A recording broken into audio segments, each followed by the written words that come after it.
1 elephant, 2 elephant, 3 elephant, 4 elephant, red leather, yellow leather, red leather, yellow leather. All right, what are we doing, boys?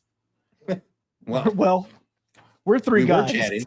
We were chatting. and then that red light came on and we all went brr. Or you went brr. This is a real awkward time in my statement. Yeah. To hit record. It's all good because that's what we're all about. Awkward silence and hopefully some good whiskey. So yeah, well, you hired me to fill the awkward silence. Awkward whiskey and good silence.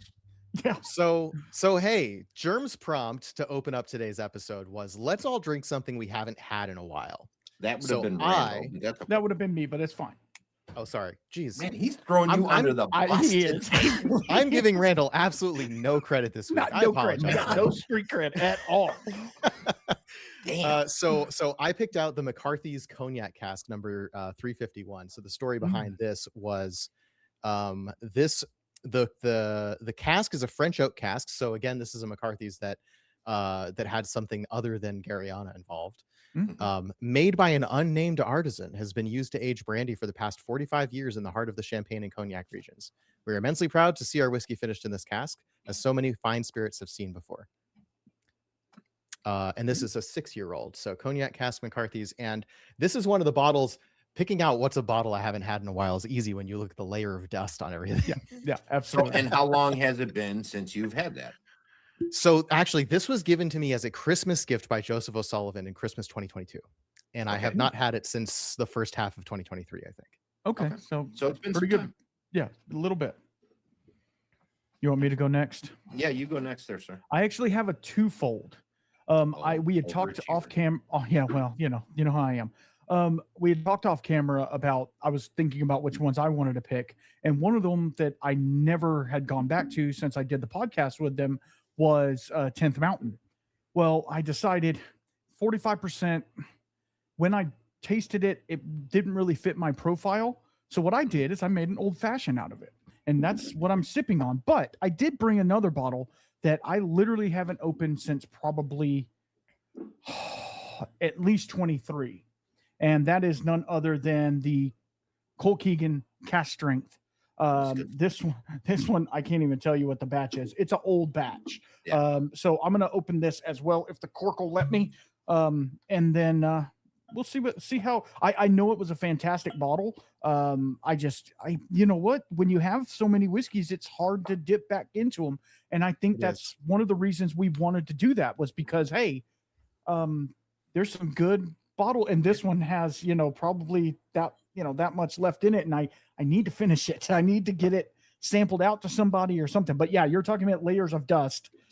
We got it on this one too. So, and that, you talking there brought up a really good point for everybody. Guys, don't be afraid to explore with your whiskeys. It doesn't always have to be drank neat. Right. If you like a bottle neat, you're probably going to like it in a cocktail. Make it whatever kind of cocktail you want. Or American even Single Malts make excellent rusty nails. American Single Malts make excellent Godfathers. Anything penicillin. McCarthy's made an excellent penicillin. For a single malt in the recipe, an American Single Malt can make an excellent one of those. So Randall made an old fashioned with a single malt. Nothing wrong with that at all. It's perfect. And it's pretty tasty. There you go. Especially the oak forward. I know that's not the choice you made here, but especially the oak forward American Single Malts make a really good old fashioned. Like these old lines that I have from I haven't released that episode yet, but from the episode that I did with Kitsap Whiskey Society. Real oak forward, they're real tasty whiskeys, but it's like my style of malt is usually a lot less oaky. But I am I'm enjoying those, and I'm really going to enjoy them in cocktails, I think. Yeah, absolutely. So don't be afraid to play around with them. Water, ice, cocktails, run it through a soda stream, whatever, play around with it. Yeah. That you or bought even the bottle, you're allowed to do whatever you want with it. Blend your whiskeys together. Yep. That too. That's fun too. Which Phil and I have made a habit of doing, especially when we have blenders on our show, just to torture them and blending their whiskeys together in front of them. You're just like, yeah, scientist over here. It's too late. You already did. Yeah. You're screwing it up. So I really like the idea, Randall, of having a dram on the show that you haven't had in a while, and it didn't take me more than about 10 seconds to come up with which one I wanted. I knew right off the bat, and I haven't had it for 2 years plus, and I loved it up on, every time I've had it. And I just, it gets into the back of the cabinet and you just kind of forget about it. Mm-hmm. So there it's been sitting for a while, collecting the dust, and I broke it out, and I'm really thrilled about it because I love this whiskey. I'm drinking the Hill Rock Estates single malt. Hill Rock Estates, for those of you who don't know, in Upper New York, they are one of the very few distilleries in America that does floor malting. They do their own smoking. They grow the stuff right there on the farm. Wow. Floor malt it and distill it all in one parcel of land, and it's fantastic whiskey. That's really cool. It's good that it's fantastic because that is an expensive way to make whiskey, and it's nice when it's not a cheap bottle either. If you guys have not looked up this, do not get sticker shock. It is not a cheap bottle. For what Noted. it is. But is it available though? Can you still? It's very available. Yep. Actually, I was just doing some shopping the other day on Big Thirst, and they have it on Big Thirst. Oh, really? Nice. Not sponsored. Yeah, our friend Matt McGinnis over at Big Thirst. Yeah. BigThirst.com. Yeah. Hey, so I guess we might as well open up the episode by saying, like, we are in bottles on our barrel picks. Mm-hmm. Yes, it's not going to be Big Thirst though. We're instead letting the distillery use their usual retail partner, which I forget the name, but they're based in Texas. But the important thing is they'll ship to most places. I like the way we're going to be. We're letting them because we had so much. We had a say choice. It's not that. Well, there were a few options. There were. And looking at the options, most of them involved us buying all the bottle. Like if we didn't sell, we had to buy the rest. This was the option that let us. We'll get to open up a pre-sale period. I don't have links or anything yet, and I'll get them out as soon as we do. But what's going to happen is we're going to open up a pre-sale period. It's going to be some length of time, maybe a month or something like that, where everybody who wants bottles can say, I want to buy this bottle. Now, the downside is you're going to say, I want to buy this bottle, and you're not going to get it for a month plus. But it means that they're only going to sell as many bottles as people actually order. We're hoping we sell out of the Schmilky Way, which is cask number. You want to? What was you it? want to put that sticker 45. on your tab? Yep. Pull up the right tab. Hold on. Yes, I will. There we go. So we're going to put this sticker on the bottle, and whatever barrel number that was, this was the one that we thought tasted like high quality, handmade Milky Way imitation candy. Yes. This is barrel really number 45. Barrel number 45. That's what I thought. I just didn't want to say it without being sure. So barrel number 45, there were 36 bottles total. So this one is going to be extremely limited. And then the other one is we're calling Raisin Dram, which is the port cask finished large batch, and we're going to be capped at 120 bottles on that. There will be more bottles of that will probably go out with a different club through possibly the same retailer, maybe at a different age, who knows. But for us, with this tater sticker on it, it's going to be capped at 120 bottles. So relatively the other limited. clubs are not us, so these are the ones that you want to buy. Make sure you Absolutely. get That's right. Raisin That's Dram right. Buy and these the ones. Milky Way stickers. These are the ones that you want. Yeah, Raisin Dram and Schmilky Way. Yes. In case you needed those. And thank you to Gemini and ChatGPT for helping us with these stickers. Yeah. Credit where credit is due, right? They're so stupid, but they're so good. I love the fact. I love this guy in Dram here was is like good. it's like a Wookiee or a sloth or something inside a spacesuit holding a Glencairn just open to outer This whole space. sticker is fantastic. There is so many just good so things stupid. happening in here. We've got a wisdom glass rocket, Yeah. And then I a love spherical it. barrel. Yeah, a barrel. Like whatever. It's cool. Hey, look, it's even got barrel rings. Yeah, I mean, it's that whole situation is perfect. So Normally, I would say no, we're not doing AI, but this came out so good. I was just like, it really did. no, You- we gotta. And yeah, no, you couldn't have got a better No. hit than that one. The dude in the spacesuit is Yeah. top. The it's Raisin fun. Dram was relatively less inspired, but Right. Well, but okay, still. so we all said it tasted like Raisin Bran cereal. Obviously, we can't call it Raisin Bran because, we'll get hit. Well, I mean, we probably wouldn't, but, the But, chance of getting hit with trademark infringement is there. But Raisin Dram, I thought that was a excellent name Yeah. for the bottle. So, yeah, that worked out well. Yep. So get your credit cards ready. Oh yes, by the way, I don't have final retail price on these, but I was told they'll be about $65 each, and we're putting no markup on them. Right. So No. we're selling them at cost. Sweet. For the love of the game, no profit. Absolutely. But you're on the next one, watch out. They're gonna be $1 Yeah, right. million a piece. We're gonna scalp you. Yeah. Yeah. They are going to be hot on the secondary for about $3,000 a piece. Yeah. No, actually, I would be really upset if I saw one of my picks on the secondary market for Yeah, that'd anything be more a than real what it bummer, was. huh? I would be mad. I would be mad. Yeah. Well, all right. So that's our business Yes. news, so to speak. So yes, guys, as soon as we get the info for the pre-sale link, you all will have it very shortly afterwards. And don't sleep on it because Barrel 45 is going to go fast. Yeah. I think just word of mouth right now, I'm pretty sure it's gone plus 10. Like it's at quantity negative 10. Yeah. Yeah. So for what it's worth, both barrels are good in very different ways. Right. Yeah. So it's not like you're going to miss out. No. I mean, you're going to be missing out on one of two, but and for me personally, if I see I know how many bottles I want of that right off the bat. If I see that the pre-sale is sold out and I have my quantity, I'm going to chop my quantity so other people can get a chance. Absolutely. Same. Absolutely. same. Yeah. So- And we're going to work with the retailer to make sure we know about that too. Yeah. Yep. Yeah. Cool. Hey, we're like 12 minutes in. Have we done the title card yet? Oh, Hey. yeah, we are. Hey, 12 minutes in. We're the three guys, and the one grain still hasn't shown up, so I don't even So know. yeah, anyways, welcome to episode 6, guys.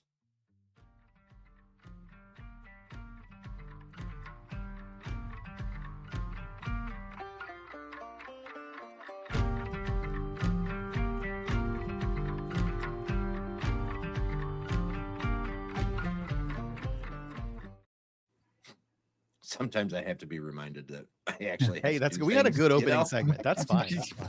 It's like, you know how like they used to have TV shows used to have like the opening act teaser, and it would be like a real strict like 30 seconds of like, oh, bad thing happened, and then it's the intro sequence, and then every once in a while that intro would go on for like 3-4 minutes, and you're like, what's going on?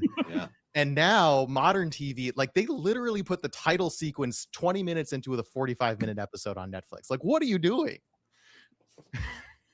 So that's what we did. Builds the Well, drama. that's what we did. Builds the drama. Yeah. That's what we wanted to do. We were building drama. Suspense. We're all suspense here. It's like at that point you're in the story, and then they're like, oh wait, we forgot. Here's the title card. You're like, Yeah. what? You're What just watching happened? this. That's not even the show I was watching. What the heck happened? What happened? Yeah. Apparently, I'm not still watching. All right. So, what do we got to talk about today? We got a couple little things of news. Mhm. Yeah. Doug, kick it off. Virginia. I've been Distilling. talking a lot already. Maybe we let Randall go first. Oh right. gosh, you don't want me to go first. Oh, So, okay. I won't put you on the spot. If you don't Randall's want. got a No, Randall's got secret news. I don't even know what this I've is got- yet. He hasn't I've got told me. secret news. So we talked about this earlier. I don't know if it's full news since they're not making ASM, and I was told wrong. Yeah. So one of the We're off to a great start. whatever, it's fine. The news I get is not your news. Whatever, I guess. It's not what they're feeding me. Anyway, 2026 is the first full cycle of awards after the official TTB recognition in 2025 for ASM. Categories now are clearly identified. 100% malted bar, the U.S. made grain. Why does this matter? Right? Because now we're getting legally certified, American single malts that are winning awards. And that to I know awards shouldn't matter, but that is a big deal when you look at the broad scope of the world. It is a big deal. And so we're not talking about like we have to wait for 2026 to be done for this. Like we've seen a full year now. right. So awards are coming out. Right. Yes. And so like Yeah. for Virginia Distilling has won for a toasted barrel finished expression. Boulder Spirits had won for a new American, what they call the New American Single Malt, which is aged in New American oak. You know, we're like kind of past that experimental phase of American Single Malt, and we're now entering into like a legitimacy, right? It's a legitimate thing, and we're doing things. And I have the one that won right here. This is coming to y'all very soon, but oh yeah, this is the Hinterhaus Singularity. This won Single Malt of the Year at the World Whiskey Awards. And as you can tell, I've already sampled it out for these guys. But you know what? Life gets in the way. You know, a lot of times I meant to send this out like 2 weeks ago. I've had it for a minute. Meant to send it out like 2 weeks ago, and I sat here and did the thing, and I didn't do it. And then it's on my desk right now. It's going out this week. So by the next show, we'll be sipping on this, hopefully. But anyway, so just like, and Hinterhaus isn't a huge brand. So it's one of those things where any American single malt out there can win. And it's just, I don't know. I feel like personally it raises the entire category.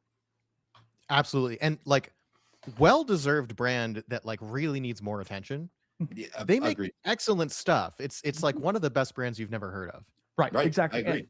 And they don't care about age statements. They don't care about, doing it any other way than the way they do it, which I'm all about, right? Like, cause there's a lot of brands out there that are trying to get, this age statement, and they have to do it a certain way, very much like bourbon. Right. And American Single Malt doesn't have to play with those things. So, and then one of the cool things what happened in late March, right? This is building momentum for the rest of 2026.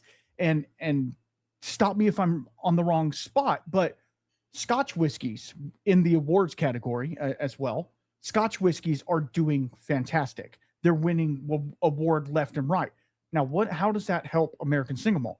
Because it's 100% malted barley, right? So these scotches that are winning, it's uplifting that category, which in turn is uplifting American Single Malt as well. Because people are like, with tariffs and things, we don't talk about that on this show, but with those things, it's harder to get some of those bottles in America. So you find something similar to it, like when Lost Lantern did the Scotch Lovers collection, you could have found any one of those bottles to be comparable to some Highlands, Lowlands, even Isla scotches. And the fact that they're, we're now competing. I put myself in the category of American Single Malt competing on the world stage, right? So it turns it into, we're not just the guys over here. We're a brewery, and yeah, we make some whiskey. We are now doing a thing, and it's a big thing. So yeah. Also, I think it's legit for us to group ourselves in with American Single Malt whiskey as a category. I would hope so. I think that's okay. We have a podcast whose entire purpose is to talk about American Single Malt whiskey. I mean, and I don't know about you. I've been an advocate for a hot minute, three years or so. Yeah. I mean, as soon as I figured out what it, because when you come up into whiskey, and this would be my rant, I guess, for the night, when you come up into whiskey and you're first getting started, you always try bourbons and ryes and stuff like that. And you're like, yeah, this is good. This is great. And then somebody hands you a smoky scotch and you're like, you either love it or hate it, right? It's kind of like one of those things. You're like, or yes. And luckily for, I think all of us, we enjoyed it quite a bit. But then it's like, okay, I want to find something closer to home.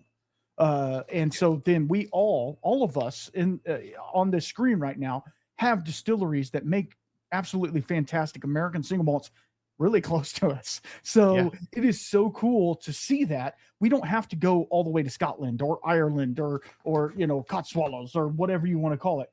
So it's just really cool that that's kind of in our backyard, and almost every state, has a brewery that's making some whiskey or something like that. So it's really cool just to go out there and try new things. Now, not all of them are going to be great. I understand that, but give it a try. That's all I can say. So. All right. So that thing, right? The American Single Malt whiskey is so rooted in breweries, right? It is. Brewing traditions, making a good wash. And it's just like, wow, beer is so close to whiskey. I mean, when I first learned about what whiskey was, it was kind of described to me as like, well, if you make wine and then you distill that, it becomes brandy. If you make beer and then you distill that, it becomes whiskey, except there's some technicalities like beer has hops and whiskey's not supposed to have hops and yada yada yada. And that's a whole topic we've debated before, so we can leave that rant off. I think there's two major philosophies of, yeah, thank you. I saved you a rant. There's, I think, two major philosophies around making something that ends up being an American single malt. One is the obvious. I am a brewer. I think I make good beer, especially beer that's made from 100% malted barley, which isn't all of them. No. I want to distill that into a whiskey because why not? People like whiskey. Yeah. And then those breweries, sometimes they'll keep the hops in, sometimes not. Sometimes they'll do all kinds of things, like they've got rye or wheat or whatever in those whiskeys. They're not really trying too hard. They're basically saying, I have a great beer recipe. I want to make that into a great whiskey. Some of that happens to be American single malt. And then on the other side, you have the people who are like Ireland, Scotland, Australia, Japan, India. Everybody else is making American single malt. Why the heck is America? Why the heck is the United States of America not making American single malt when we make so much other whiskey? And then they say, okay, let's hop in on that tradition. And oh, by the way, we have a great craft brewing culture here, so let's hire some really good brewers to make the wash. But either way, you get brewers in the equation most of the time. Yeah, absolutely. I mean, whiskey is what beer wants to be when it grows up. Yes. Yeah. That is Don't you have a shirt that says that? I do have a shirt that says that. And the last thing that was on my list, I have a bunch more, but I won't bore you with the details of it. I just saw, and somebody saw this at the liquor store, that Bullet American Single Malt now has a mesquited version, and I'm tempted to pick it up because that's fine, like do that. What that does is just kind of lifts up the category a little bit. But now I feel like that now that American Single Malt has a foothold in the whiskey world, other people are taking notice and they're like, oh, they're doing that thing. We're going to try that as well and see if it works for us. And I'm all for, and we did talk about this last time, I'm all for the bigger brands going in there and trying to make American Single Malt. But what I'm not in for is for them to make a very crappy American Single Malt and put no back into it and no heart into it. They just create a product just to create a product. That to me is not doing the category any favors. But I am all for the big guys. If you're going to do it well, because we're going to call you out on it. Obviously, we are not ashamed to call you out. If it sucks, it sucks. And we will at the very least have the bravery to put your name on it. If it's good enough to put your name behind it, unlike Cough, Claremont Steep. Yeah. Cough. So I'm 100% with you, Randall. And I will be the first to say that I cannot stand the big brands making American Single Malt. Because one, I think they purposefully try to make them bad so that they ruin the category. I think that was a play. I don't think it worked out to their advantage. But I will say this, that Bullet Single Malt, not the mesquited one, the regular one, very, very pleasantly surprised with that one. I was happy with it. I thought it was a very good whiskey. I went into it with very low expectations, and they exceeded it incredibly well. Because I don't like the Bullet whiskey, the what's bourbon the price nor point the on the rye. Bullet ASM? Isn't it like it was like $65? Yeah, so that's okay. I mean, it's right it's in not there. awesome, but it's okay. Yeah. Well, realistically, where do you pay less for single malt? I mean, right? We've There's done not our many. done our list of low price ones. There's not many. That's true. Right. You've got your $60 segue. You've got your Cedar Ridge Solera edition. Yes, which is another topic. Cedar Ridge, for everybody that knows, Cedar Ridge, the old 92. That was the Solera vat, right? They made the whiskeys, they aged some of the whiskeys, they dumped them into the Solera, they emptied the Solera 50%, bottled it, refilled the Solera, did it again, and each time they did that as a batch. So you can count your batch numbers up. There is flavor drift. If you get a batch 5 and try it versus a batch 13, 15, you will notice a difference. There is a difference in the flavor of those whiskeys. A batch 12 to a batch 13, not so much flavor drift. But it's always quintessential, so it's always good. Right. The one thing we have been asking for as fans of that whiskey is give us a little bit more proof. They bottle it at 92 proof, 46%. Not that that's bad. It's great. I love that. I love that proof. It's very Scotch-like. But it would be really cool to see a cast strength version of that Solera blend, right? If you've ever done the tour at Cedar Ridge and had a very lucky experience, you've gotten to try the cast strength version of the Solera stuff, because you get it out of there. Right out the vat. Right out of the vat. It does not go into a bottle that way. But they have now announced they are changing their regular Quintessential. It is now going to be called the Solera Edition. And I got to refer to my notes. It is, yes, the Solera Edition is the name. They have bumped the proof. It's now 47, so 94 proof. So it went up by 2 proof points, or 1%. Yep. 47 is a real good number. We like that in Scotch. Yeah, that's great. Other than that, the name has changed. So obviously the label is going to be very, very similar. It will say Solera Edition on it. There will be a hangy tag on it. The proof will be up from 92 to 94. This will say 94 instead. Batch number is still going to keep going. We're not going to start over on a new batch number. So what I did notice is the first bottles of this is going to be batch 18, which tracks. And the label is going to tell you, the label and the hang tag is going to tell you all about the entire process of getting that from distilling to bottling and what it went through for that. So when I got my media sample of the 92 proof Solera vat, it came with either a hang tag or a little booklet that did explain the process. It did. Is that not part of the normal retail? It's so it was. It is. Okay.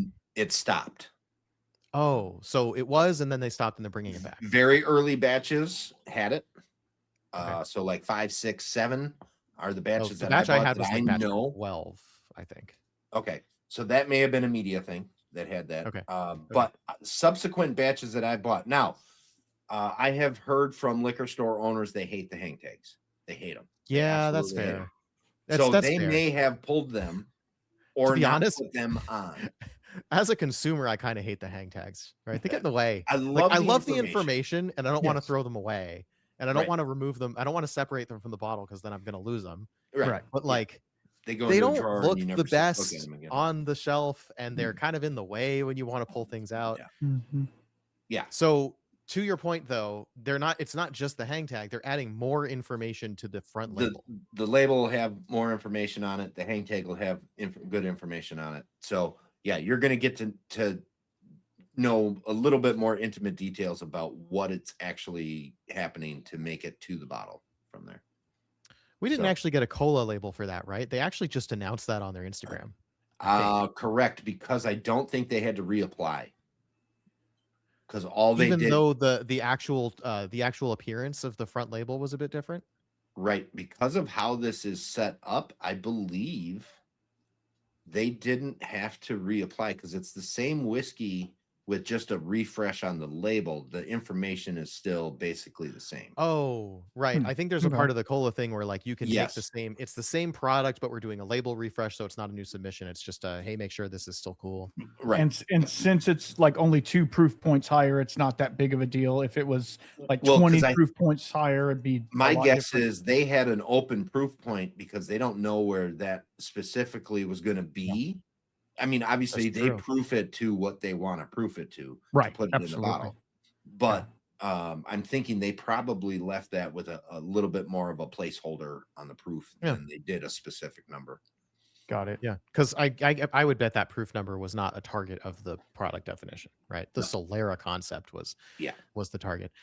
So I've seen this label, and the thing that actually makes me most excited about it is the fact that I feel like the brand billing of Solera Edition makes it much more obvious to say what product you're talking about when you're recommending a product to somebody who's asking, hey, like, what's a good American single malt at XYZ price point? And when we're talking about low price American single malts, the Quintessential, the 92 proof, the normal standard one, The regular old Quint. Yeah. The Solera, it's a Solera cask. You'll understand when you see. No, we're done with that. Now we have a name. Quintessential Solera edition. That is so much easier to tell people about. Yes, I agree. I do like the ease of describing what that is to somebody asking the question. Yeah. Yep, absolutely. And this realistically, whiskey, that is a number one or number two recommendation for anybody asking what's a good American single malt to get. Always forget about price on the list. No, even forget about price. It's just I don't even talk about price. Top of the list, yeah. But as long as we're talking about low price American single malts, that's obviously one. Yeah. Virginia offers some. Stranahan's Blue Peak, $45. Anything from VDC that's not part of Courage and Conviction is basically $45 and less. The great, like we talked with Amanda Beckwith a little bit about how they were pulling that off. Some of it was off the record. I still don't get it. Like even the whole loss leader mentality and the economy of scale, it is mind-boggling that they can release so many different products below $45. Right. Hey, one thing that helps in defense of 700 milliliter bottles, they are able to be in domestic and international markets without having a different bottling line, without having a different labeling, without blah, blah, blah. Like that actually, like people don't get how much money that saves for a business. Well, yeah. And do we see the savings? No, not necessarily. No. We don't. But it's not, the key is not the 50 milliliter shrinkflation. The key is the business made their business way more sustainable. Businesses be doing a business. And they can expand their business, which then scale happens. Right. And then prices can come down because scale happens. Exactly. Yeah. That 50 milliliters that we lost. Wow. Yeah. I mean, realistically, over the course of a whole bottle pour, you dribble 50 milliliters out because you've spilled it. That's right. Pour better. Also, don't forget to close your corks. Anybody else left your bottle open overnight because you're an idiot? I mean, not me. I've never done that. No. But yeah. So Cedar Ridge, and realistically, guys, start looking for that stuff on the shelf now. The Solera edition, you can start looking for it on the shelf now. Yeah, and distribution on it is pretty good, right? Yeah, distribution on the regular Quintessential is very good. Yes. Yeah. Yep. All right, so we did not coordinate on this ahead of time, but people are going to definitely accuse us of being Cedar Ridge shills, especially when they see what we have planned for later in the year. Yeah. That's okay. But one of my bits of news was also a Cedar Ridge, and I don't have a slide for this one, so you don't need to put this up, Germ. But so, Cedar Ridge launched a quarterly club. People were cautious at first and like wanted to see what it would look like because Cedar Ridge to date has the Solera edition, and they have a couple annual special releases. And people were thinking like, and lots of single casks. And so people are thinking like, okay, are we going to see a Quintessential club or are we going to see a Cedar Ridge club? And if it's a Cedar Ridge club, okay, we're going to include some bourbon and other products in there. Probably wine. I don't know. I forget. Actually, do you remember the name of the club? Totally forgot Backpack Club. I think the backpack. Yeah. But either way, it's a quarterly club, just like Westward has a quarterly club. Just like VDC has the Courage Club. Catoctin Creek has their club. Lots of whiskey brands are doing this club concept now. In like the reason they're doing this, which I think is interesting context from a business perspective. This is not strictly confirmed, but this is how things work. When you have people signed up for a subscription, no extra costs. This isn't a luxury thing. It's not that. It's the fact that they know that once you've signed up for something, 99% likely, unless you cancel out of the club entirely, and people are sticky on that too, you're not going to skip bottles. You're going to get every single one of those bottles. You've made a commitment, and maybe they a little bit deliberately make it hard to cancel or get out, skip or get out of the club, maybe some of them. But, and I've heard stories, and I'm not going to name names, like which clubs these happen to be. And it's not necessarily American Single Malt only or at all. Right. But there's a lot of clubs out there. American Single Malt clubs, relatively small in number, but we're seeing the maturing of the category. And along with it, we're seeing brands that make American Single Malt start these clubs. The point for them is knowing they have a market for a certain number of bottles every quarter. And that helps them expand the business and keep costs down, even if you're not necessarily seeing that savings. Right. So some clubs, like there's a Seal Box club that you could sign up for that lets you get free. You pay like $300 a year now or something, and you get free shipping on anything you order, right? Like those are like, it's incentive, like give us money to make a commitment that you're going to shop with us more because you want to make that money worth it. But that's not what these whiskey clubs are by and large. Because people knew about that Seal Box thing and some other types of things that look like that, they saw on the website for the Cedar Ridge Club, it's $100 to sign up.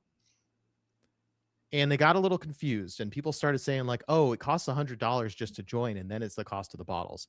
And I checked out, I was like, there's no way that's true. Right. I know Murphy would not have intended to set up the club that way, but I went to the website and I checked it out and I was like, you know what? It's actually not abundantly clear what the pricing is here. So I reached out to Murphy and got a statement. So here's what's going on. It's what you think it should be. It's every quarter. It's the cost of the bottle, it plus tax plus shipping. Simple as. You can add more bottles if you want. If they're just telling you that if you join now, the first quarterly bottle is a $100 Quintessential. That's what's going on there. The price of the club will vary between $60 and $100 per quarter. This is a statement from Murph. The subscription will be anywhere between $60 and $100 per quarter, depending on which bottle we release. The only cost is the cost of the bottle plus tax and shipping. For example, if we come out with a Quintessential special release, that's $100 for the quarter plus tax and shipping. If we release a new cask finished bourbon, that would likely be $60 for the quarter. Or 70 or 80 or right. Anywhere in between. Right. So that's the information that you didn't have yet, is that the actual price of the Backpack Club will be variable between $60 and $100, but you're not paying anything extra. You're paying what you would have paid anyway if you went and bought on their store. And but you're getting early access to some stuff. Yeah, okay, yes. I think you're getting early access, and I think there is going to be exclusive bottles to that club only. Like you can't go to the distillery, you can't buy this online. You have to be in the club in order to get this bottle. And I think that's where some of the draw is going to be to a good majority of people joining the club. Right. I'm going to have a bottle that nobody else can have unless they're in the club. And that brings me to this bottle right here. And this is the Andalusia Whiskey Club. And it is the same thing. It is a quarterly thing. And you actually can pick, there's two different options you can pick. And I think they ship almost nationwide, but you can pick one bottle or two bottles. And it's anywhere, but I think it's $50 for the first one plus shipping and stuff like that, or $100 for two. And the one that I have in my hand right now is a 6.25-year-old American Single Malt. The first one that they've ever at that age statement released. They've had some at 5 and stuff like that. And this one is not smoked. It's in used casking. So it's the traditional way you would do an American Single Malt. This is coming to you too, guys. Sorry. And this is just in their release category. And it's just some really cool stuff that they're doing, along with their other stuff that they're releasing. You know, Polidoro and stuff like that will not be in here. It'll just be a special release that you can buy. But if you're a club member, they will hold, and like for me, I live in Texas, right? So they can't ship within the state of Texas because, you know, laws. So you got to truck yourself over there. I have woe is me, right? So I go over there. 20 minutes. Yeah, exactly. It's 45. Excuse you, but so I go Texas over there. is big, okay? It's just between Austin and the next city over, but that's a long ass distance. It really is. So you can add a bottle, and it's a very much discounted price if you're already a club member. So you're able to add a bottle. Say this would normally on the shelf be an $80 bottle. You could add it for like $40. Something like that if you wanted to. Yeah. So it's really cool to do that because, you know, I mean, why wouldn't you? But the issue is, and this is one of the things, hold on. Let me put it back before I drop it. This is one of the things that I have a show coming out very soon talking about things that I don't care about in the whiskey community. Anyway, it's a long story. But one of the things that gets me is with these clubs, and this is my soapbox again. I'm having the rants tonight. Great. When you get into these clubs and you're talking about you're not just going to cancel them, you're not just going to do that. Next thing you know, you have 7 bottles shipping at the same time, and they're all showing up at the same time and coming out of your account at the same time. So my thing is I would like to have them staggered a little bit, not Yep. April of every year they come out, because then in April I've got $500 of whiskey coming out and I know it. At least Lost Lantern is consistent. Every month it's the same amount. Yeah, they're consistent because they're out every month, no matter who staggers, they're on the same month. Every week I'm like, why is there more Lost Lantern at my house? Anyway, it's all great stuff, guys. But my wife had words with me about Lost Lantern a few months ago. It's a thing. It's a thing. But the whole thing is, like, I love the clubs and I'm happy for them. But at the same time, like, you have to know when you're like, okay, maybe I need to chill on this. And like you were saying, it's hard to get out of these clubs. Like, I'm a member of the Virginia Distilling Club, and this was their special release bottle, the Spanish Oak. This one, they actually raised the price of the club membership to get you this bottle, which kind of like the Cedar Ridge one. This was a $180 bottle just by itself. And I'm like, it's a great bottle. Don't get me wrong. For a VDC, that I'm like, it's a 7-year-old product. So it's great. But like, man, that gets a little pricey. Right. Yeah. And so when they raise the rates up and down, it's kind of hard to budget, I guess I would say, with all that. So when you have variable rates are very difficult. But if you know it's going to cap at something, then it's fine. And they did I will tell you this, Virginia did email everybody in the club and say, hey, this release is going to be more expensive. Here's how much more expensive it's going to be. Okay. If you want to opt out of it, you can. So of course I didn't, because I'm a dummy. Well, not I'm a dummy. I wanted the bottle, but you made the right call. You got it. Right? I think you made the right call. That's probably I did make the right call. But what it makes me want to do, or not makes me want to do, what I'm going to have to do is I'm going to have to put it on pause for a little bit, because my Virginia distilling is coming out into other places where it doesn't need to be. And like, I'm like, okay, I need to hold off on that. Let's move into something else, because I'm with you. My situation on my VDC shelf technically has another row in front that I could add, but my Lost Lantern shelf and the entire shelf in the cabinet over there that has Lost Lantern on it are both full. And now they're in my overflow closet. And so at some point we have to go like, okay, I got to clear some stock out before I get any more. Right. Well, in Lost Lantern, it'd be fine if they just kept dropping. Well, actually, I'm looking at the cabinet now. I have room for like 3 more American Single Malt bottles, but a lot more rye. I can put more rye. Absolutely. So, like the ryes that they have. I would rather okay, one. Yeah, I would rather see. I feel like there's a million. I mean, like, Lost Lantern's great, and like, full disclosure, if it's not obvious, I had to cancel my club membership for budget reasons, as we're talking about. And also, Jesus, like, I'm overflowing. You're good. It wasn't only the budget was the problem. Yeah. But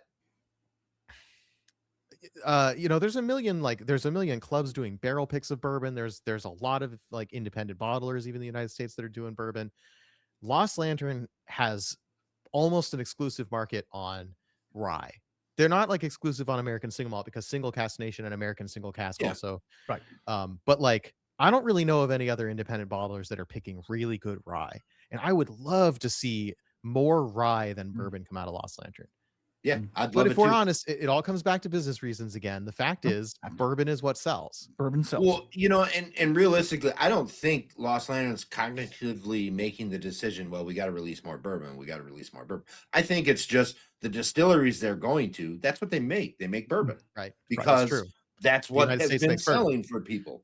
So they're like, okay, we go to the distillery A and they have the choice of a bourbon that they've made, or a rye that they sourced from MGP. And what are we going to pick? It's really good. It's really good bourbon, but do we need to put another bourbon out? Well, we want to get this distillery out there. So yes, we're going to put another bourbon. And I can tell you from personal experience, I have sampled out, the Pine Bluff and the was it Backwards and all of those other ones that are in the distillery club. I've sampled them out to bourbon nerds, right? These guys are, they got Pappy stamped on their forehead, you know what I mean? And they don't like it. They don't like it because it's craft, right? And it's because it's good. It's got character. It's grain forward. It's not barrel forward. It has all of these notes to it to where it's like, I don't My like steak that. is too juicy. My lobster too buttery. Exactly. So, I mean, and I know we're not talking about bourbon here, but still, it's kind of goes into that same category with American single malt. It's the same way. People want their American single malt to taste like Scotch. If they're going to drink it, they want it to be Scotch. You're right. And so there's a large section that looking at likes you, that. Yes. Lost Lantern Oak and Grist and Lost Lantern Warfield. Yeah, but that's delicious. Delicious. There's stuff. a large section of people that do want their American single malt to taste like Scotch, and right. Yeah, I think a big part of it is I'll fess up. I love Scotch. Yeah, and I want my American single malt to taste like Scotch, but I also love bourbon. And what I love about most American single malt is that I like bourbon, but not as much as Scotch, right? What I like about American single malt, a lot of them have a bourbon style, like a bourbon slant on them, right? Like they're single malt. So I get what I like about that from single malt, but then they also give me a little bit of what I like from bourbon without going so deep in the barrel flavor and the strong tannins. I'm sensitive to tannins, which is the problem.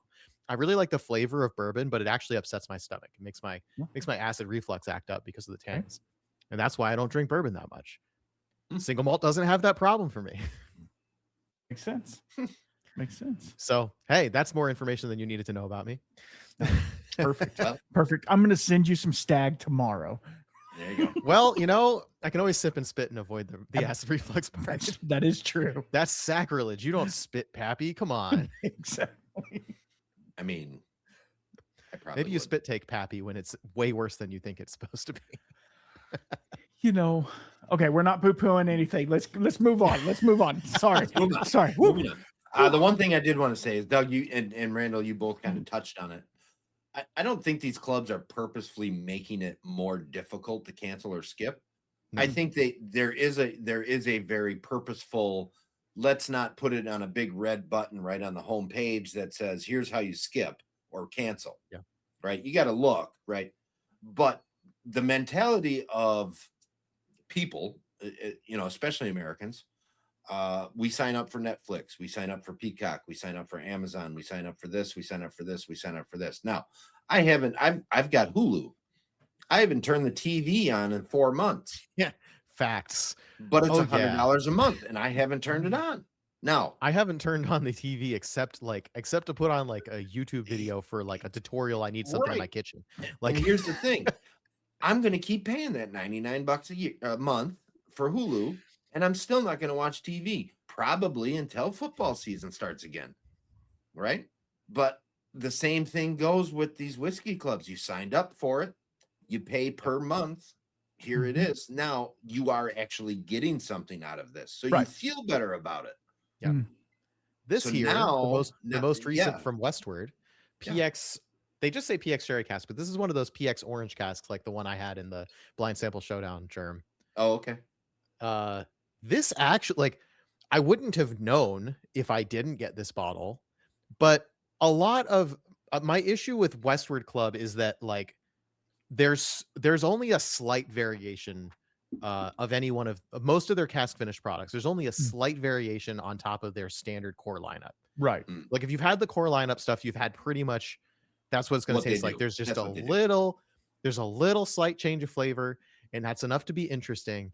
But when that's all you get, and now you have 15 bottles of Westward because you've been in the club for 3-4 years, you start going like, do I really need another Westward?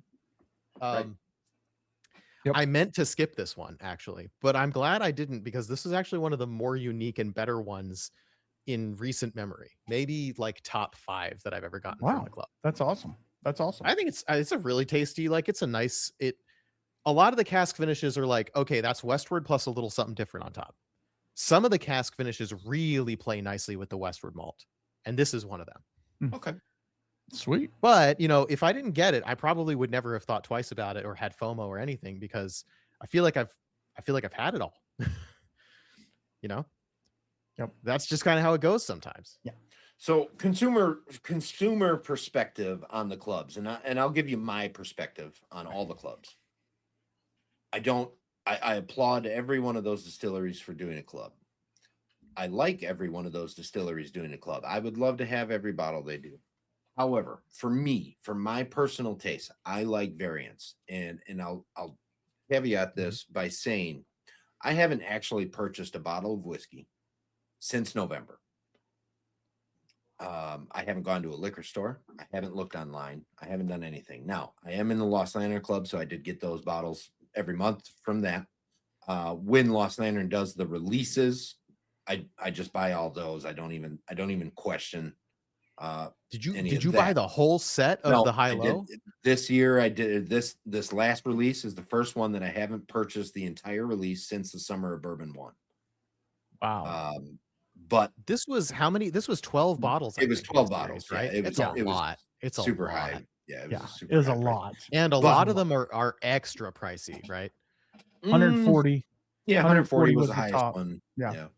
But it's a 154 proof days defiled that's 10 years old. So yeah, I'm not saying it's not justified. What I am saying is that, like, if you assume Lost Lantern costs $100 a bottle, which is that's a low estimate, right, on average for Lost Lantern. But if you assume Lost Lantern basically costs $100 a bottle, there's 12 bottles. If you bought the whole thing, that's $1,200. Yeah. But then you're talking about, they're actually $120, $140 each.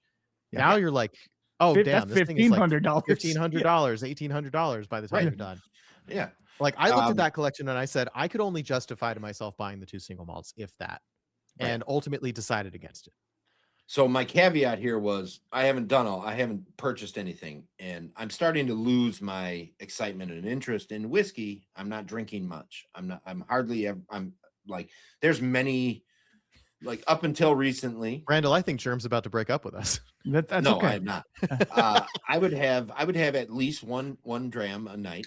And I pick something different. And, every week I go to the store, I have something new to go with. I'm excited. I'm always trying something new.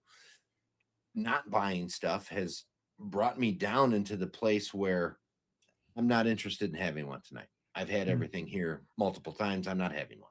So now I'm down to 1 dram, 2 drams a week, maybe. The showdown is generally when I drink it. Especially this time of year. That being said, I cannot justify myself to get into a club like Virginia, Westward. Cedar Ridge may be the exception here because you do get their whole portfolio. So you could get bourbon, you could get rye, you could get wheat whiskey, you could get single malt, right? There's multiple variants there. But to get if what's Virginia, is that a quarterly club or a monthly? Yes. Yeah, quarterly. Quarterly. To get 4 bottles of Virginia every year, not that I'm opposed to it. I probably would go out and buy 4 bottles of Virginia every year at a minimum, but I don't want to be locked into that. Yeah. Right. And I don't want to be locked into that. So for me, Lost Lantern is the ticket because I do get bourbon, I do get rye, I do get a unique American pot still type whiskey. I get distilleries that I've never heard of, which that is excitement for me. That brings the excitement back. It's like, oh, cool. This is a place that I would never be able to buy this because they're in Idaho and they sell within a 40-mile radius of the distillery. That's where their distribution is. So, Lost Lantern is where the novelty is coming from. Yeah, that's the excitement for me, is the variance. Like, variety is the spice of life for me, so to speak. Yep. So once I figure out how to actually start getting rid of some liquid, because I'm just full up. Yeah. So like that's the immediate problem I need to solve, which is everyone's going to have this problem eventually. Like we guys, we have, we're okay with having 300 bottles, 400 bottles of whiskey. Yeah. At some point you run out of space. Yeah. Most people are going to be okay with having, like, they're going to be like, oh, my normal is I have like a bottle of bourbon, a bottle of scotch, a bottle of rye, maybe, and some mixers and vodka and gin. And you got a bar cart, you got a little wet bar. Right. And if once it becomes like 20 bottles of stuff, people start going like, wow, that's a lot of stuff. Like, and then you're like, yeah, but I make this cocktail with this, and I make this cocktail with this. And like, guys like us don't literally, like, I still have a half ounce dram most days of the week, but and that's decreasing a bit, right? But like it's like you said, it's the season, right? Like stuff changes, your appetite for stuff changes, you're busy, whatever. I at this point, if I had something different, and I'm usually not, I'm like having the same, like I'm rotating through the same like maybe 10 things over the course of a month. And then like next month it's going to be a rotation of like some of that same stuff plus a few extra things, right? Like I'm not actually having a completely different bottle every single day of the year. And even if I did, I wouldn't get through everything I have. Absolutely. Because I have more than a year worth of whiskeys per day. Yeah. So then you got to start having this is a very unique problem to people like us. Yeah. So then you need to have 600 and something bottles so you can have 2 a day. And that's right. You go through them twice a year. No, but you said the other thing. Yeah. Increase how much you drink. Yeah.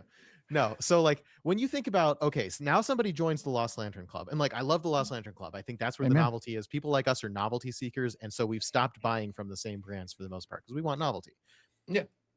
A more normal person maybe isn't joining the Lost Lantern Club, but like a person with a more normal bar cart who joins the Lost Lantern Club is going to be a person who is going to like get that bottle and drink through it over the course of the month because that's the only bottle of whiskey they have, and they're okay with only having one bottle at a time. And that would be I mean, if you could do that, that's fantastic. Realistically, that's fantastic. I can't do that. I can't do that. No. But like I think there's definitely a certain brand of novelty seeker who is okay with not having a library of everything they've ever tasted. Right. Just be like, okay, cool. I had a new experience. That was a month of my life. We're moving on.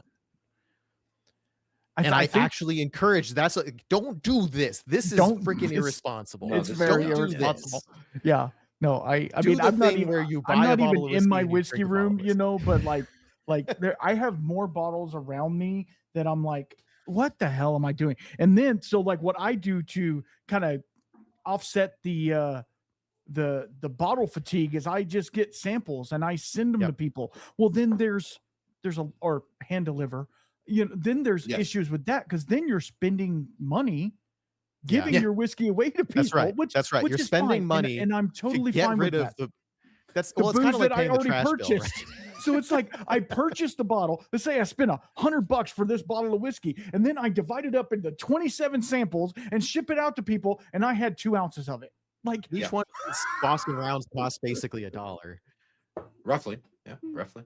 So so you're adding $30 plus however many boxes of shipping you sent out, like plus the shipping. Yep. Yeah. And I will tell you right now, shipping is insane. It's pretty hot right now. Yeah, right now it's insane. Yeah. And if you were thinking you would ever send if you were ever going to send whiskey to Europe, well, first of all, don't. That's illegal. Yeah, you don't. Or at the very least, you got to pay customs, which means you need to have a license and yada yada. Don't do that. If anybody needed to be told that, I'm glad I just did. Whoever needs to hear this, don't send whiskey to Europe. Please don't. Or anywhere else in the world. Don't send it outside the United States. You can't send it in the mail. Don't do that. You can't send it in the mail. You got to donkey deliver. Yeah. So I actually there was one thing I tell people all the time. If you're gonna give somebody a bottle of whiskey, you got to meet up. You got to fly to them and meet up with them. Yeah. Technically, that is the legally safest. Like it is perfectly legal for you to fly with under a certain amount of whiskey. There are still limits to fly from your state to another state in the United States or even another country with a bottle of whiskey or a few bottles of whiskey and hand deliver it to somebody.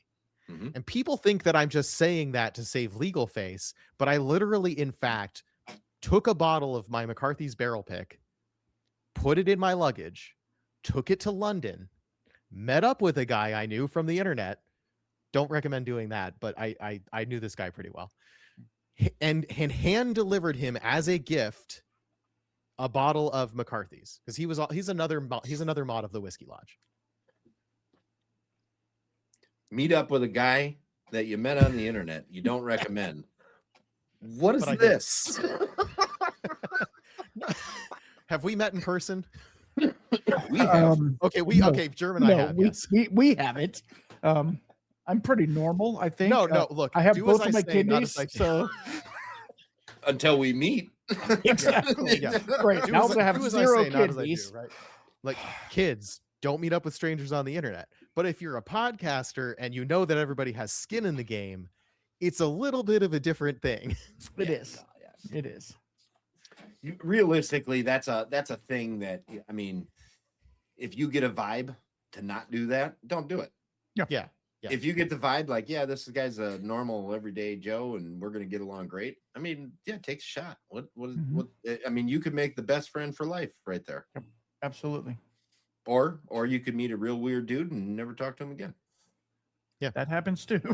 That does happen too. It does. Unfortunately, that happens too. And then, I bet- okay, so you guys see these content creators, like, like it seems certain, I respect a lot of these people. I feel like they make really good content.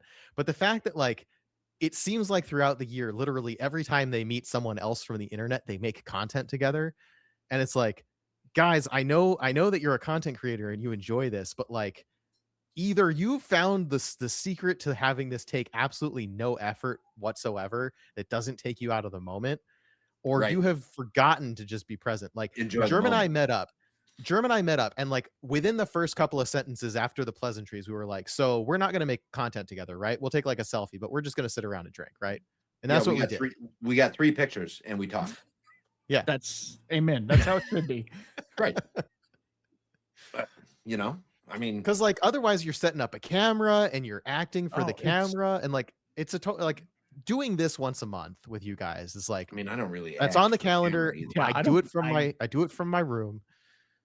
It's a different thing than like you're meeting somebody in person for the first time, and then you're like, okay, let's turn on a camera, let's make some content. Like, I don't know, man. No, I'm not in.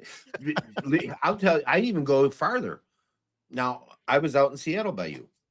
I went to Westland, I went to Copperworks twice, and I went to Woodinville. Guess what I didn't get? Any Any content. video, content, pictures, or anything from any of the 3 distilleries. Mhm.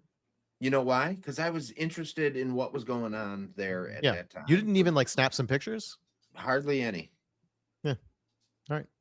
I took more I at least have pictures- gotten used to like pull out my phone, point my camera at something, like I took more not really pictures worry if it's the of perfect picture. Seattle than I Yeah. did of distilleries. Yeah, that makes sense. And it was Right. your I first mean, time visiting, right? First time in the area. I loved it. The freaking the what is it called? The market. Yeah, Big Pike Place popular Market. market. What is it? Pike Place. Pike Place, yes. Absolutely fantastic. I spent hours. Technically, I Hours. was reminded of this recently. The public market on Pike Place, Okay, whatever. because I Pike Place spent Market, hours there. It was fantastic. Yeah. Somebody saw a sign that said Pike Place Market driving down the highway, like on the back of a truck. And then they were like, wait, are they changing the sign at the market to something else? And it's like, no, that's like somebody's doing that for some promotional event somewhere else. It has nothing to do with the market, because Funny. the market itself says public market. It's Yeah. on Pike Place. But really, I mean, I don't go to these places in order to get the content. Sometimes, I mean, Yeah. like if I know, hey, I've been to your place, like Wollersheim. I've been there a couple times. I took the content the 3rd or 4th time I was there, and then I ended up meeting up with Tom, the distiller there. Didn't even break out my phone. I just sat and listened to what he had to say and asked him questions and learned from him about what was going on in his place, in his world. And That makes a lot of sense. Definitely, like, you have been a podcaster for a lot less time than I have. Yeah. I, at this point, have the muscle to at least go like, do you mind if I start my phone recording so I have a record of this conversation? Yeah. Right. Unless like sometimes you're like, that's going to be a thing. They're going to change what they're going to say. Cause like sometimes you just got to like absorb the insider information. Mhm. I still kind of regret that I never got an in-person interview at Stranahan's, because it's been so hard to schedule them for an on-record interview. But I was there in Denver for ACSA, and they were the host distillery. And I was like, look, I would love to tour the distillery and sit down and talk with somebody, but I'm not going to record it for content. And I kind of wish I hadn't made that promise, because I honored the promise, but the conversation I had with Justin Aiden was absolutely publishable. well, Okay. And the other thing that I think about it is now Tyler and I walked around the distillery at Westland. We had a great time. We Mhm. chatted, we talked. I mean, I got to do some things that I don't think a lot of people get to do. Mhm. Had I broke out the camera, I don't know if I'd have gotten to do some of the same Right. things. Absolutely. Yeah, that's fair. That's You know true. what I mean? Well, it's Yeah. very similar to going to a concert and everybody's doing this the whole Yeah. time. Uh-huh. And they're Yep. watching the concert through their screen. Be there and enjoy the concert, right? Yeah, Those people absolutely. are performing. These guys, I mean, how many times, when And- will be the next time you go to Westland? When will be the next time you go to these places? That's right. Enjoy That's them while you're there. I understand we are all in the business and I get it and we're all doing a thing, but like there's a point in that where you're like, is this just for content or is this to feed my soul? Mhm. You know, and when it I- feeds your soul, you're able to come back and talk about that content in a way that is so different than Right. if you were to That's sit right. there and record the whole thing. And that's why, to me, on-site podcasts and stuff, for me personally, and this no offense to anybody who does that, on-site podcasts are they kind of take away from the glamour of the said thing. You know, I would Yeah. rather have some guy, you know, when Joe O'Sullivan came on my show, he had to green screen his background because it was his dirty garage. You know, Right. I'm like, I love that. I love that your cat is literally pooping right there. Like this is awesome, you know. And Yeah. like instead of being in this multi-million-dollar facility and like all of the gears and things, and they're having to shut down production just so you can do your show. Like that to me takes a lot of the grandeur out of it, takes the mystery out of the whiskey for sure. Yeah. For me. Now, would I love to go to some of these huge distilleries and get a behind the scenes, would do all this drone footage and all that? That'd be That would be cool. great. That would be cool. That'd be But so at cool. the same time, that might not be the type of content that I need to produce, or Yeah. you know, and maybe Somebody one else day, has who already knows? done it. You know, Absolutely. somebody And that's else the has thing. already done it. Freaking Yeah. Bruzel already came in there and did that. So You know, Yeah. you know. So okay, and then we're talking about like there are content creators who are higher quality and not so high quality, or who we like or who we don't like as much. Hmm. I think Crafted Conversations, for one, is doing a really good job at in person, really respectful of the space. absolutely. He always goes on a day Uh, they're not producing, so they yeah. don't have to shut down. Right. You know, and the other thing for me is first and foremost, like I do this. This is fun. I enjoy this. I got the Blind Sample Showdown. I got Freedom Malts Channel, whatever, all of that, right? Not that any of them are overly fantastic and popular and great and all that. But first and foremost, Popular. I'm an enthusiast. So for me to be able to get in and talk to Tyler Peterson, talk to Tom Lorenz, and and one-on-one, and in their still room, and in their blending room, and in their special cabinet that's got stuff that nobody has ever seen or heard of before, you know what I Amen. mean? That is irreplaceable. How many distilleries have you gotten the special cabinet treatment at? Just curious. 10, 15. Nice. I haven't been to that many distilleries, period, actually, believe it or not. So distilleries I've been to is over 100. Wow. That's Nice. awesome. Yeah, I've been to a lot, and I purposefully do that a lot. When I go somewhere, I find a couple, and I go. And sometimes I just sit at the bar at the tasting room, and I have a couple things, and sometimes I start a conversation, and they're like, "Yeah, come back and check it out."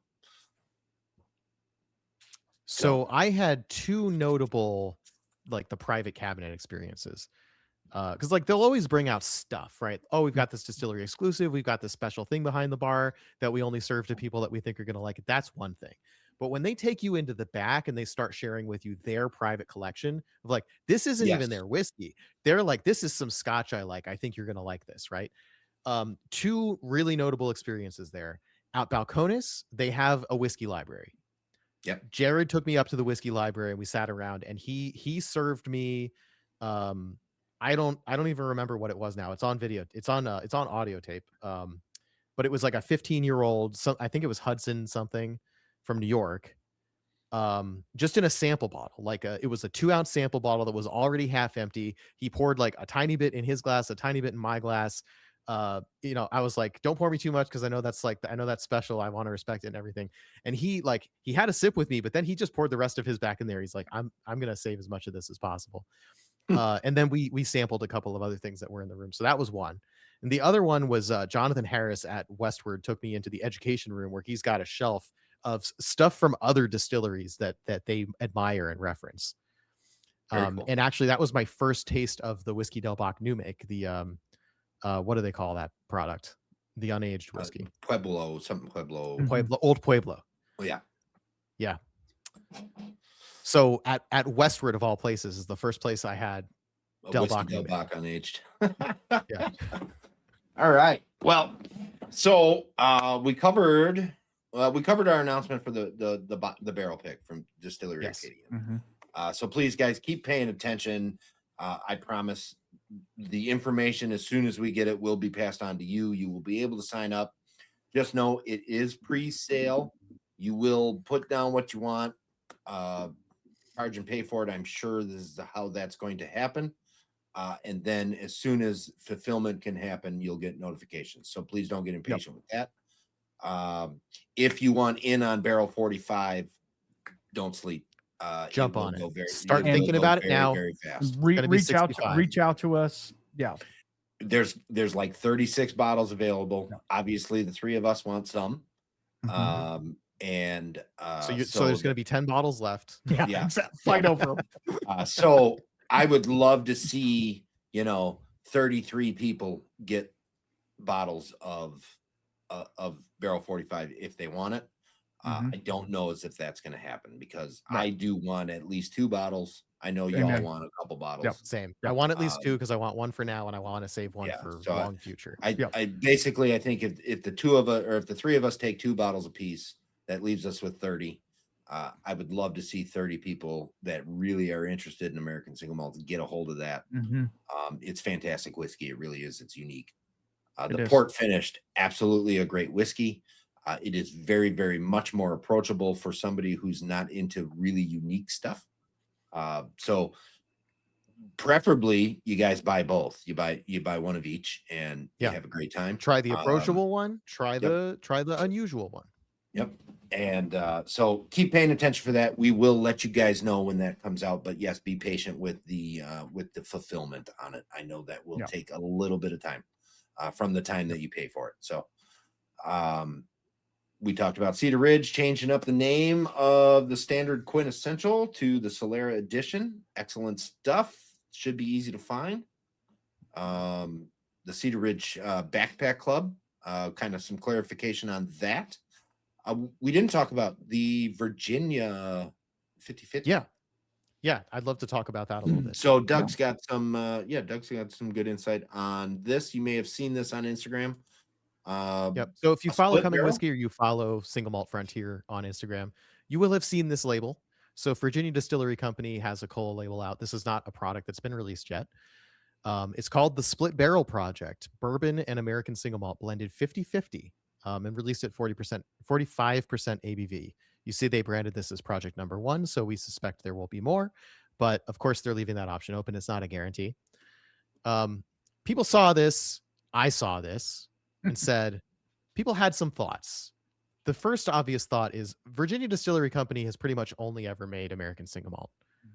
Why get into American blended malt in the blended malt Scotch sense, right? Single malt blended with something else, which in the Scotch reckoning would be considered a single grain whiskey, making it a blended malt.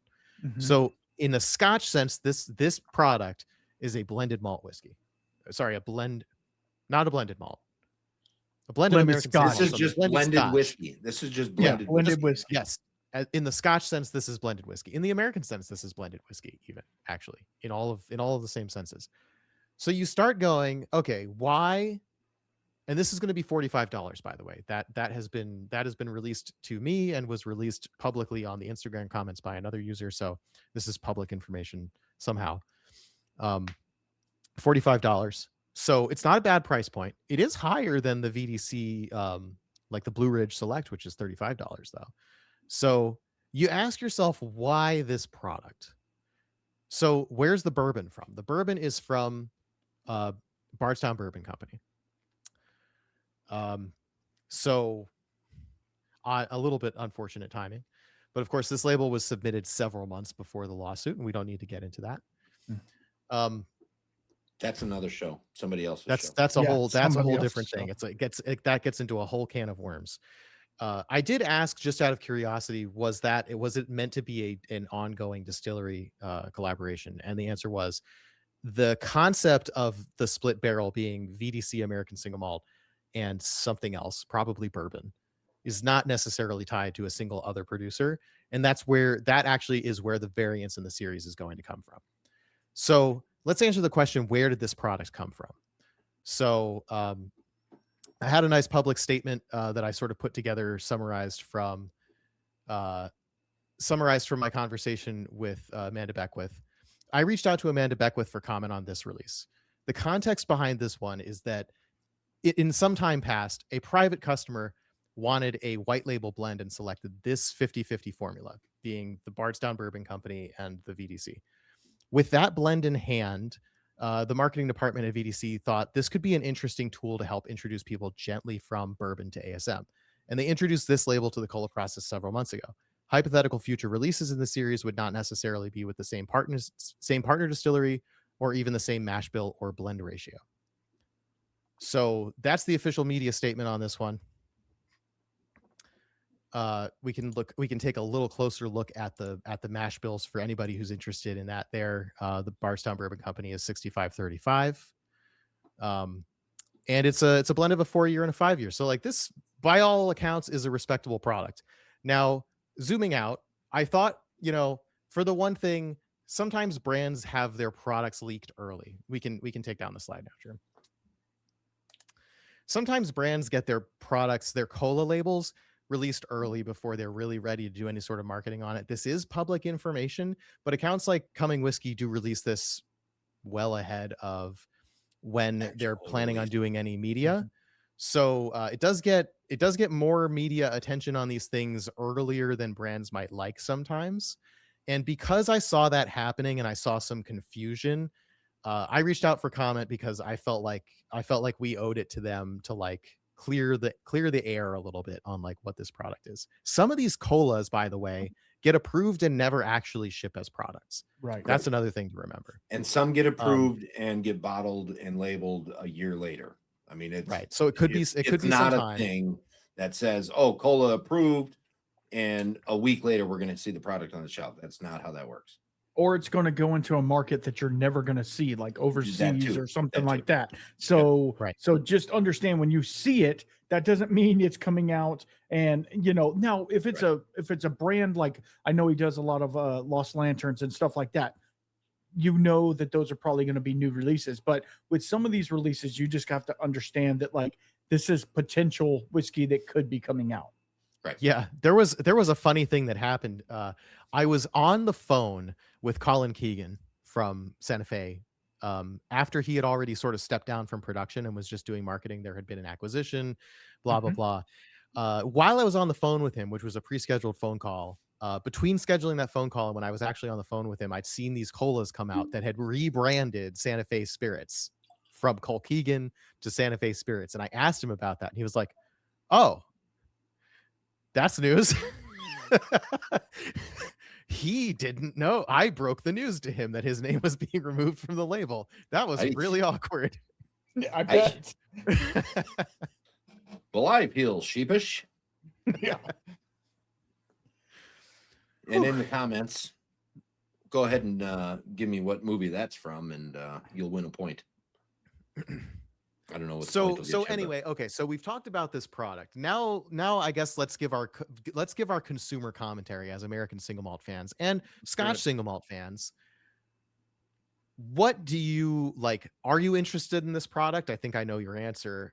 Do you think there's a justifiable place in the consumer market for a product like this? And I'll start. Also, just to give you food for thought, there is also the Watch Post whiskey from Westland, which is a blend of Westland single malt and I believe 15-year-old MGP light whiskey. Right. So So, this is not the first time we're seeing a blend of ASM with something else to make a blended whiskey that has oh some no, ASM in it. I actually bottled multiple times where I've had that situation. I have zero interest in the product. Uh, am I mad that they're doing the product? No, absolutely not. If somebody blended this up, somebody likes it, and a group picked it and said, this is our favorite, this is what we want, by all means, that's what you guys want. There's, I mean, drink the whiskey you like, the way you like to drink it, when you like to drink it, and how you like to drink it. That's all about it. I'm not interested in the product. Am I interested in, will it do what the intentions are by giving an approachable product to people that are into a certain aspect of whiskey, and we want to see if we can get them into another aspect of whiskey? Yeah, absolutely. I'm interested in that. I want to see that. I hope that goes well. I hope that achieves what they want to achieve. But me, for personally, I have had American Single Malt blended with bourbon. I've had it blended with rye. I've had it blended with light whiskey. I think it all tastes like bad, for me. So Yeah, I'm not sure. I've had Bardstown bourbon, not a lot, but I've had it at conferences at least. And I've had VDC. I believe they could work well together, but I'm not 100% certain I'm going to like the finished product. I was actually pleasantly surprised by the watch post, though. I felt like you could taste the Westland in it. You could taste the light whiskey in it. It didn't totally lose character the way you might think, the way a Johnny Walker Red has totally lost character. And to be fair, a lot of that is on the blender. Yeah. Right. Realistically. Yeah. Right. And Westland, of course, has a great blender. Right. And Amanda Shane Beckwith is a great blender. Yes. I do not want to take a absolute thing away from Amanda or Shane. Excellent blenders, right? Can they do it? Yeah, I'm sure they can do it. Is it still going to be something that I don't like? Most likely. And yeah, I mean, yeah, as a Scotch and American single malt enthusiast, I think it's probably fair to say these are not necessarily the products for us. Right. I did briefly entertain the idea that I should buy a bottle of Watch Post to complete the collection, but then I realized that was just my collector's anxiety more than a genuine interest in the product. Right. But like, yeah, I hope that goes well for them. I'm also kind of bummed for them that a significant quantity of that product was lost in the heist. Like, yeah, it's a lot less of a financial loss, that particular product. Right. But also makes it more difficult to do that big. They were hoping to get that into a lot of stores and such. Yeah. So I think we've seen a lot less public happy buzz about that particular product because half the country didn't get it. That sucks. That does suck. But yeah, I mean, like, blended whiskeys have always been a thing. And talking again about, like, hey, early 2026, we're seeing the maturing of American single malt whiskey as a category in lots of different ways. We're seeing, I think, there is consumer interest in taking this well-made product and putting it into, like, I think a lot of these blends, frankly, exist to be a cheaper package. Not necessarily the case with VDC because their cheapest products are, like, somehow they're loss leaders subsidizing those products to the point where the price is just bonkers low. But besides that, I mean, mostly these products are going to be right. Those Solera products, those big batch blended products, the blends of really high quality whiskey with a maybe cheaper to make. Let's assume still high quality whiskey, but like a cheaper to make column still whiskey, right? And taste is kind of not linear necessarily, right? Like, if you put 50% American single malt on a cheap base or a single malt Scotch on a cheap base, you're not going to get a 50% watered down malt flavor. You're going to get maybe like 70-80% of that malt flavor. It's a little bit watered down, but if that base is good, it's going to carry it well. And so you end up with a much cheaper product that tastes, for what most people use it for, cocktails, on the rocks, fairly well. Yeah, absolutely. It's going to actually be a really cost-effective way to bring that more expensive product to more people. So I think it does serve a good spot in the market. I Oh, just for think sure. that Yes, absolutely. It right now is a belongs. weird There's a time place where it because belongs, for sure. yeah, like we're right now a little past the peak of popularity of single malt Scotch, American single malt, and the whiskey market unfortunately is going through a rocky time. The whole freaking economy at this point is going through a rocky time, but like when the whiskey market started to dip, that looked like a whiskey market specific problem. I think that was it was maybe a leading indicator of recession-ish behaviors in the market, but you know, people cutting off luxury goods, right? Right. I don't know still, right? I think at this point people are like us. They've got more whiskey. They don't need to buy anymore. They've got enough whiskey for a while. Even those people who have 20 bottle wet bars with their cocktail mixers and everything we were talking about earlier. Yeah, they're I think a lot of people are just like, I don't need to buy more stuff, right? No. I don't think we've quite gotten to the place in the market where people want to buy more whiskey, but they also want to buy a cheaper alternative. And I think once we get to that point, which things will swing back the other way sooner or later. Once we get to that point, I think these products that are managing to hit a lower price point by potentially pulling tricks like blending American single malt with some light whiskey or bourbon, like I think that might be a way to get people back into it. Just like for decades on end, Johnny Walker has been everybody's entry into Scotch. Right. Well, and to be fair, blending American single malt whiskey with American light whiskey is essentially the exact same thing as blended Scotch. Yeah, exactly. Blending single malt Scotch with grain whiskey. Yes, it's identical stuff with slightly different names. Right. So can it be done well? Yes, absolutely. It can be done well. We've seen it done well. And realistically, there was a point in time in Scotland where whiskey went down. Well, then all of a sudden, guess what happened? We started figuring out how to blend, and whiskey came back. And then it plateaued at that blend stage and kind of lost some clout and was going down slowly. And then single malt reemerged as this is superior whiskey. And it boomed the whole single malt Scotch thing for 20 years, damn near. Right.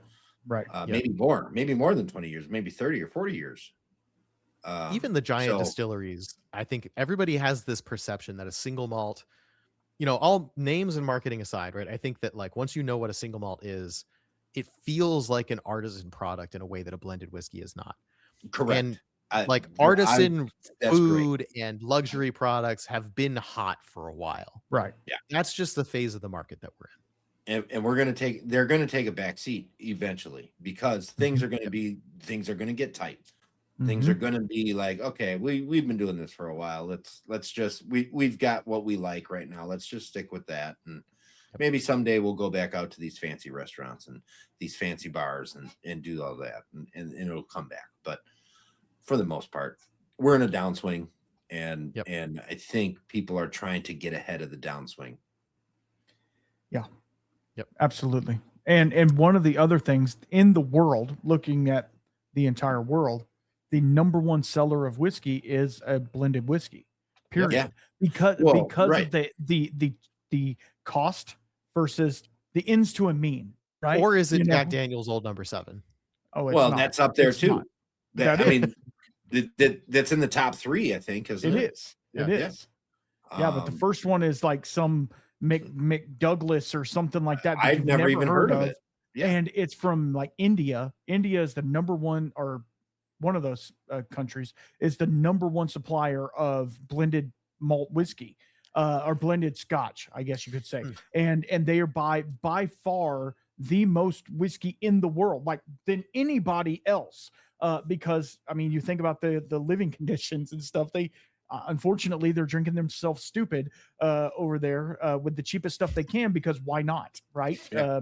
If you had to live in those circumstances, I think we might be reducing a culture a little bit. Let's you know what I mean. You know what I mean. So Randall, though, to your point, China was a huge purchaser of Scotch whiskey of all types, single malt and blended, and obviously blended Scotch went to China a lot. I mean, it was a very massive thing. This news that I saw could affect American single malt greatly in a way. Scotland has decided to not ship that much to China anymore. I wonder why. So, well, I didn't read the article in its entirety, but there were some things said, and the article is public. You guys can go out and find it if you're interested in it, because I'm not going to recite the entire thing. Yeah, can we But like put that in the show notes today though? Yeah. Yeah. But for sure, now China has been buying this product from this country for many, many years. And now all of a sudden maybe they can't. Okay. What's going to happen? They're going to want to look somewhere else. Well, where are they going to look? Well, if we're creating single malt out of America, I don't know. Geopolitics does not seem to indicate that China's going to want to buy a whole bunch of whiskey from the United States. Okay, now, I don't disagree with you, but who owns some of the bigger single malt distilleries? No, you're right. Companies that are not in American. They're not American companies. Right. So they can circumvent some of that stuff. Yeah, no, that's true, right? You've got Pernod Ricard, you've got Remy, you've got Diageo. They're all European companies. Okay, so it could be circumvented. That could really. Does LVMH own? They do, right? They own some whiskey brands. They own some spirits brands. They own Bullet. Yeah. Yeah. So yeah, I mean, all these multinational luxury brand super conglomerates. Yeah, and they're all European. Right.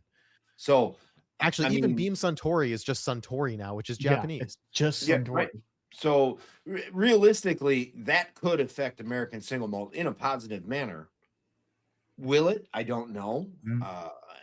Obviously, I'm not that business savvy to where I could see that writing on the wall. But is it a possibility? Yeah, sure, it's a possibility. And what would that do for us?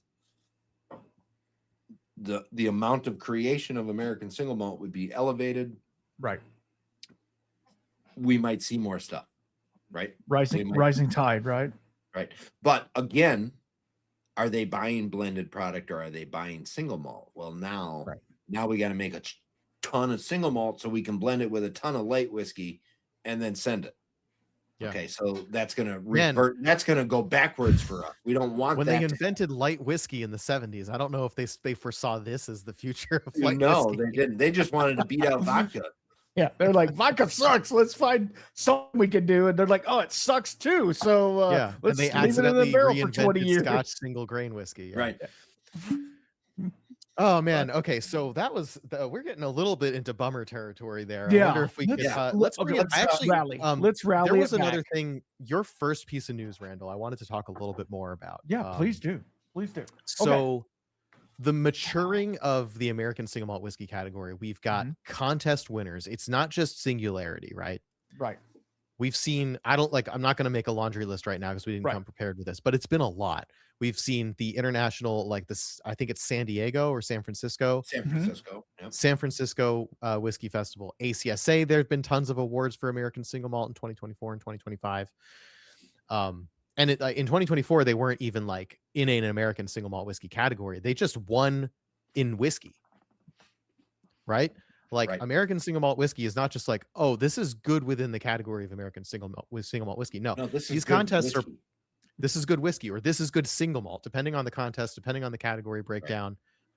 American single malt whiskey is proving time and time again. I mean, there's hundreds of distilleries. You haven't heard of them all. A lot of them aren't that good. Right. Just like in Scotland, there's hundreds of distilleries. And like, if you spent your life studying them, you could name them all and try them all. But like a lot of them are unremarkable for a reason. They go into blends. A lot of them are blending beasts. Yep. Yeah. They just produce a product that nobody drinks. I think we could start to argue that there are at this point almost as many really high quality, like top of the list American single malt whiskey distilleries as there are the same description of Scotch distilleries. Nowhere near the same volume. Nowhere near the same volume, of course. But in terms of the number of distinct American distilleries that are making top-notch American single malt whiskey that people love and respect, we're getting close to the same as the number of really remarkable Scotch distilleries. And they're proving it's not just if you limit it to the United States. They're proving that it is very truly single malts of the world. and we're winning. And not all the time. And then, And we shouldn't win all the time because there's some Right. fantastic products throughout the entire world. Yeah, Right. absolutely. Right. There's going to be a lot of contests where American single malts show up and don't win anything. Right. It also comes down as to it the should be. judges. Yeah. It's like the Olympics. We don't win every time we go to the Olympics, right? Yep. Neither does Yep. Russia, neither does China, neither does Japan, neither does France, neither, Yep. but they all share some wins. So I think just being able to compete on that stage Absolutely. legitimately And to is be a good thing. respected at the end of the day. Yes, Yeah. absolutely. And seeing the Scotch distillers and blenders coming to America and being like, you guys are doing amazing stuff, and saying, hey, what are you doing to get this profile and blah blah blah, and taking that back to their distillery and trying to, even though their distillery is 10 times older than these, they're trying to take that back and be like, maybe we need to innovate a little bit. We have the legacy, we need to maybe innovate a little bit. And it's super cool to see that other people are learning from these American single malt distillers that are just, and we all know the brands, right? That are just every release is a knockout, and we know that's going to be a great one. And to see it show up on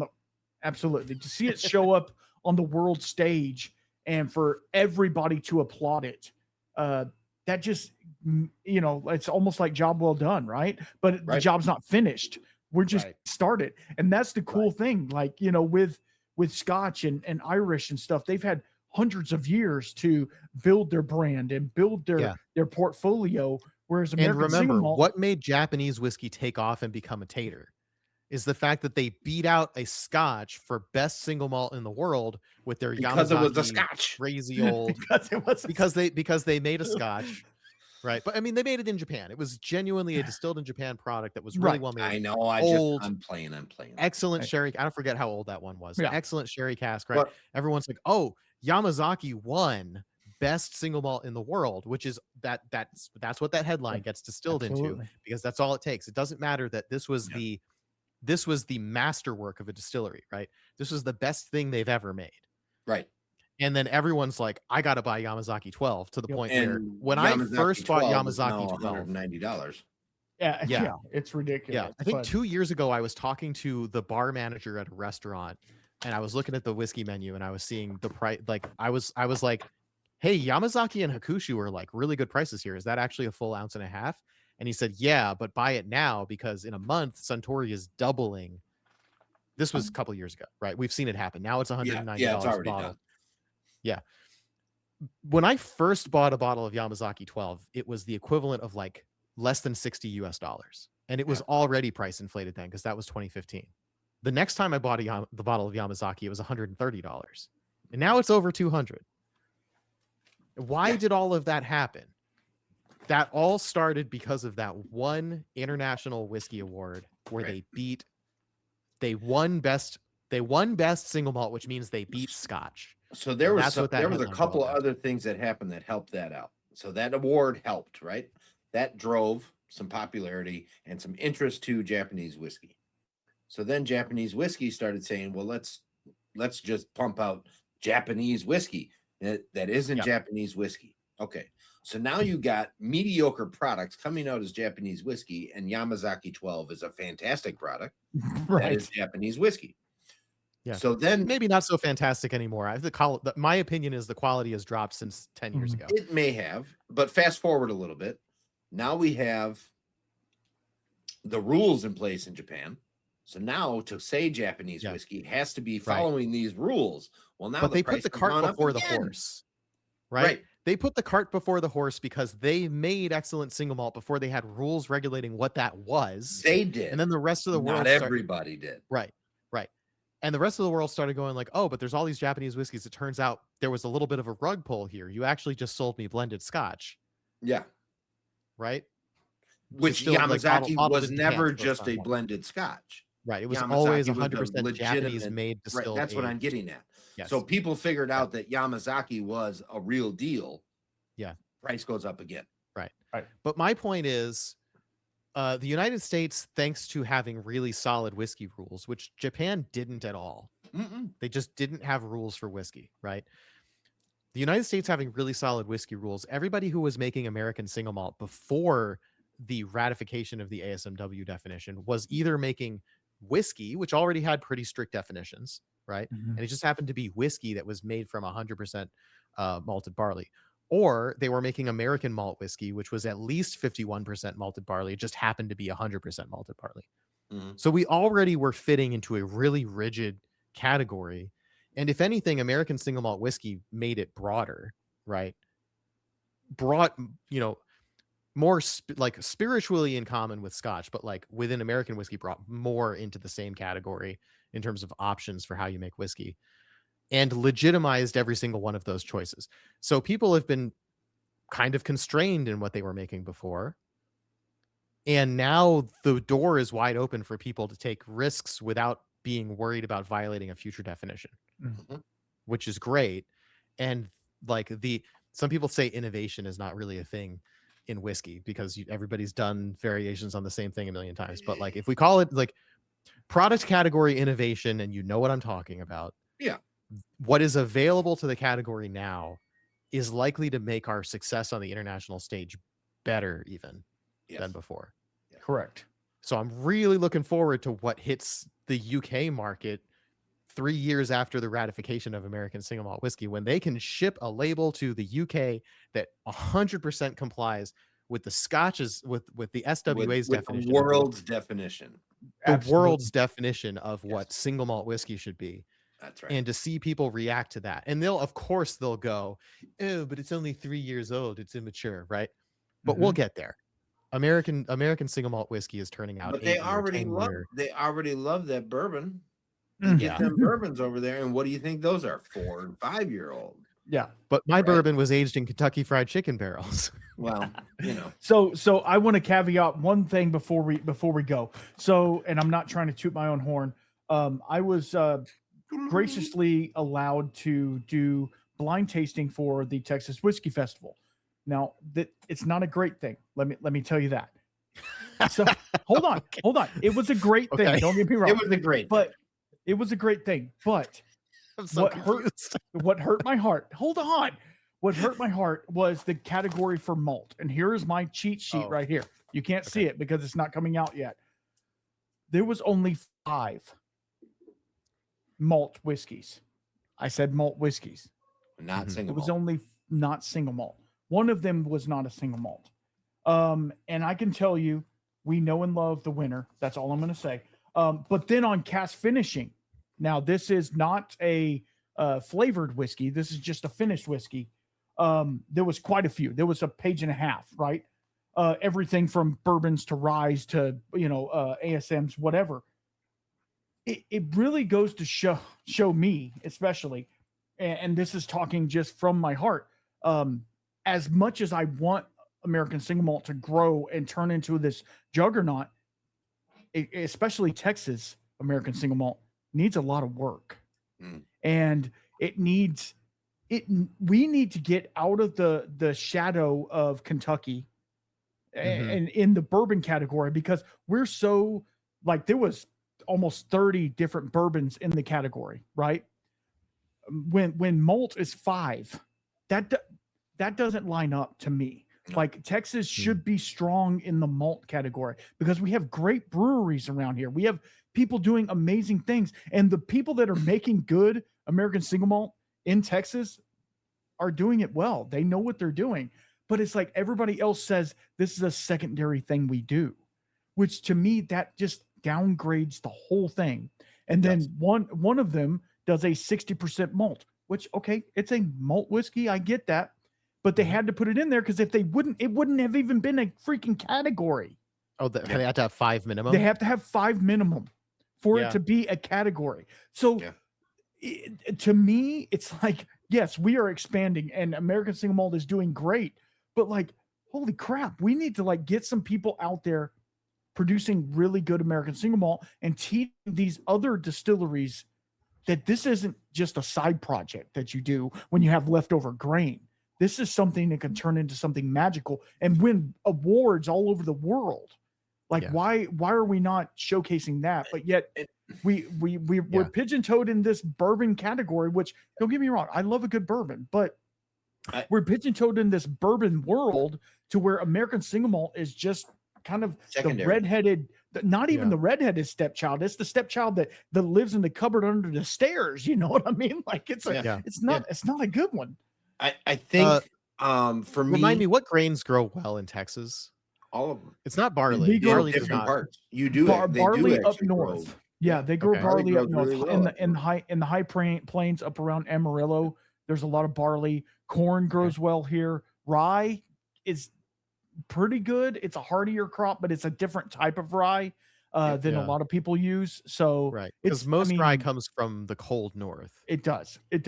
So it's a hardier rye, so it is a little bit different. And I guess that's why the bourbons around here are so different than a lot of the other ones if they're using natural grain. But the malt that I know, and I can only speak for Andalusia because I've been there so many times, they get all theirs from up north Texas, and it has a diastatic power of like 180, so it has a really high attenuating malt, and it's just really good. And the way that they process it, and it's just, I feel it competes with a lot of these other big name distilleries that are trying to do it. But the issue is people don't put so much, I don't know, they don't put a lot of thought into it. They're just like, yeah, it's a thing that we do. So, okay, I know about diastatic power as We got a nerdy concept. for a second there. I'm sorry. Yeah, but like, No, that's assuming fine. I'm our gonna put nerd listeners alert are, on the screen. yeah. So like, as nerdy as I am, I don't actually have a good sense of how high 180 is as a diastatic power. What's 180 is pretty high. Like the highest corn is like 30. Yeah, corn is 30. So, and if you malt corn, because you've heard of malted corn, right? It has a diastatic power of like 28. It can't even convert itself. Right. That's why there's always the 5% or 4% malted barley in a bourbon. Right. Yeah. Right. So that it can do the thing, or enzymes, or both. And so like when you get a 6-row barley from the brew shop or wherever these distillers get it from, normally it has a diastatic power of right around 200, depending upon the strain you get. And it normally takes about 45 to convert the barley grain, and then it has all that extra power to convert everything else that's going on in it. That's why barley is used in like 13%, 12%, just enough there to convert everything that's around. So so for Texas being able to get that high in its diastatic power is pretty good, because our soil can be anywhere from sandy loam to hard caliche base that you're not going to get anything to grow in. So the ability to get some good fertile soil, especially up north, more towards the panhandle and stuff like that, you're able to find some really good soil up there to grow barley and grapes and all kinds of stuff. They grow all kinds of stuff up there. So yeah. So cool. History and science. I mean, come on, guys. Agriculture. Agriculture. Like, come that's on. The way what to other end show an episode. are you going to get? That is the way to end an episode right there. Yeah, absolutely. I will say this to add to what you were talking about. My feelings are, I have always found that American single malt whiskeys, from people that set out to create American single malt whiskeys, first and foremost, have always been far better. Yeah. Whether it be 100%. Westland, whether it be Del Bach, whether it be Santa Fe Spirits, whether it be, Black Road Distilling on Black Road, Travis County, some state over here that, makes 14 bottles a year, right? If they set out to make American single malt, that is going to be a far better product than I want to be a distillery. I'm going to make all these vodkas with 700 different flavors. I'm going to make gin. I'm going to make bourbon, because bourbon is such a cool thing, but I'm just going to buy make what that sells somewhere. Right. Yeah. And then I'm going to throw in a single malt in there, because I've heard some rumblings about this over here. Check the box, bring in the single malt nerds who aren't nerdy enough to know. So I've always felt that, and experience has told me, if they're setting out to make American single malt, they're the ones to pay attention to. They're making great products. Yep. That's And the every once in a American single while, malt to chase after. asterisk, every once in a while you have a distillery like Seven Caves where the distiller is just a genius, and like, yes, he wants to make what's going to sell, but more importantly, he wants to make what's going to be what he thinks is cool. Yeah. Well, And he's right. not going to make anything he doesn't think he can do really well. So when he randomly occasionally puts out a single malt, it's like fantastic stuff. Yeah. So that happens and too. that's more of an artistry thing to the distiller than it is. Right. They're a big business. They're trying to make a big business. He's just having some fun with a still, right? Yeah, He right. just happened to spend the money to get the licensing and all that stuff. Right. Yeah. Absolutely. Because I can guarantee you, there's guys out there right now He making moved to a single bigger malt on a location. still that nobody know about, the government doesn't know about, they ain't paying taxes on, and it's probably some of the best stuff you're ever going to have. I can guarantee it. But the fact of the matter is, it costs a lot of money in order to be able to put that into a bottle legitimately and sell it. Yes. It does. So So whenever I occasionally think, maybe I should do a career pivot and look into what it would take to run a distillery, I go, nope. yeah, if you ever That look ain't it. into it, it's high. If any of you guys are at home watching this and are getting the inkling to start a distillery, it's extremely expensive. Do I'm your not due even- diligence, but I'm just not know even that kidding when I say extremely. It's extremely expensive. We're yeah. talking. I've a looked million. into it. It's a I've million. looked into it. Yeah, it's $1 million for sure. It's $250,000. This is in Texas. $250,000 just to get your DSP. And then you have to have non-refundable. non-refundable. You may not even get it. Right. And then it's off-site premise, nothing from your house. And there has to be a bonded warehouse. The distillery has to have a tasting room. It has to have a tasting room, even though you're not making product to sell to people yet. There's so many legality things. By the time you're done with it, you're looking at 750 to $1 million. Not to mention the lawyer you need to decipher all the lawyer. And then every cola approval for every stupid moonshine you're making and everything just to pay the bills. And then your still costs and all the other things. Don't ask me how I know. I might have looked into it once.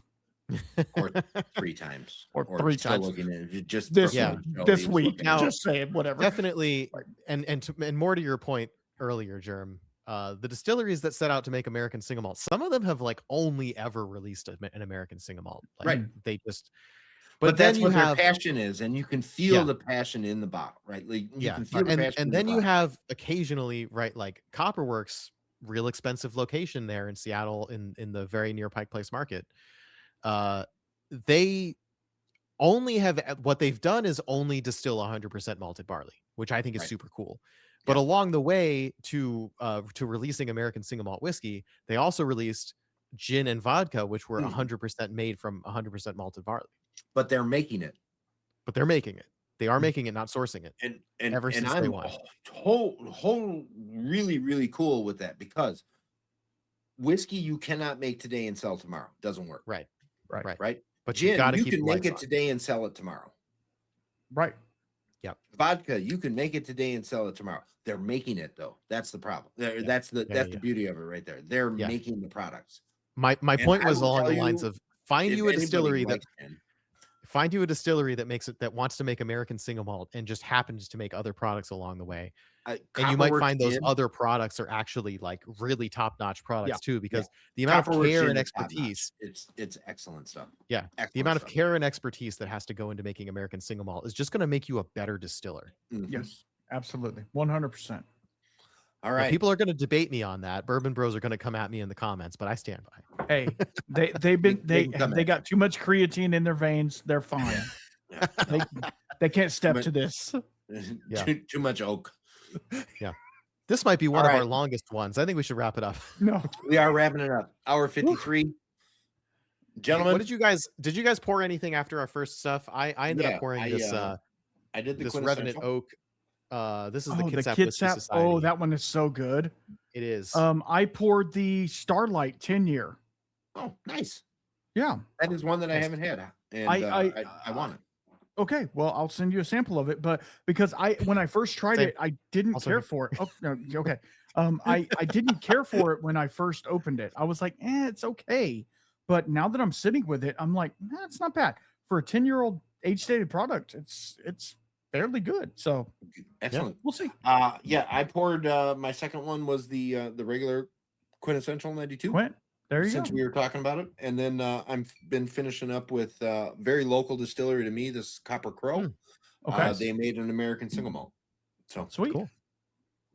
Is that one of the box checkers, or is it actually good stuff? it is. I would say it's in between. It All is right. good. It's Fair a enough. good product. I would love to see this with another 2 years on it, and I would love to see this with a mix of new and used oak. Yeah. Sweet. So My my number solely 2 new. So along the way, I poured some portside because this was my runner up for a whiskey I haven't had in a while that I wanted to revisit. There you go. And we were talking about Quintessential anyways. Yeah, why not? perfect. But I think that wraps it up for this episode. I think it does. That's an episode. We should wrap it up. Yeah. All right. You did it. Guys, guys. the blind sample showdown coming down to the end. I got 3 shows left. I got 1 to find the last of the finalists, and then the final show. So we are getting down to the end on that. So Doug, 2 I shows think Who's you got who's some left? cool stuff. Tell us the results of the previous show, and or maybe Okay. don't spoil it. But who's in the brackets right now in the round of 8 The bracket right or the now round of 4? is the final 4 was Caitlin Bartlemay, Bourbon Vixen, Valerie, Phil, the Rangers Respite, and Whiskey Deke. So we have the Rangers Respite moved on. He is in the final. So spoiler Congrats, Phil. alert, but go watch the shows. Absolutely. You know, Phil did a great job. this week we got the battle of the ladies. So this is the first time I've had a lady in the final. So I'm super stoked about that. I love that. And either one could take this. I don't know which way it's going to go. And no matter who wins, there's a lady in the final. Right. Because they're both correct. ladies, in case that needed to be spelled out. And so I'm super stoked about that. I think that's going to be really fun. Maybe they'll throw Phil off their game. Who knows? Okay, Doug, what do you have coming up? It's been, I don't know about you guys, Randall, maybe you can relate. It's been a weird year for scheduling. And, don't even get me started, bro. Pretty much, like I have had, I think like 8 or so distilleries that like sent me product and then kind of just went off the radar for a bit. That's never happened to me before. I feel like that's a milestone as a podcaster where like people are just like, yeah, sure, take the free stuff, and then just take like free stop stuff talking. and peace out. So like the short answer is I'm not sure. I've got my recording with Kitsap Whiskey Society is going to be coming out. It's recorded. Yeah. I might edit it because we tried a thing where my Patreon, I opened it up to callers in. So we had Patrick on and he asked some questions directly to Colby, and that was fun. I don't think it needs editing, but I'm going to listen back and just make sure. Like he's better on air than he thinks he is, and it's not his first time. Patrick, I mean, Colby's been doing this a while. Yeah, he's an old hat. We are supposed to have Stranahan's at some point, and we're supposed to have Burnt Church Solace. Burnt Church come on to talk about Solus. For some reason, we just have not been able to confirm a date for Solus, and Stranahan's is tough. Big corporate, right? It's a bit of a tough nut to crack. It is. And we're trying to get ourselves really organized before we fully engage on that particular thing. And I've had a rough year, so organized has not been the name of the game over here on this side of the table. Yeah, your focus on this is off. Yeah, and that's fine. Focus where it needs to go. Yeah, and this will be there when you get back. And that's part of it. It's like you got to know that your listeners will be there, and they're going to be waiting with bated breath for the next episode, and that's all we can ask for, really. Yeah, we've done okay. I mean, when I looked at not to throw Bourbon with Friends under the bus, but when I looked at the feed on Bourbon with Friends and was like, oh, they've had like 3-month gaps a couple of times or 4-month gaps a couple of times. I think the longest I've gone without releasing an episode was 4 weeks or 5 weeks. Yeah, that's okay. I took a summer break.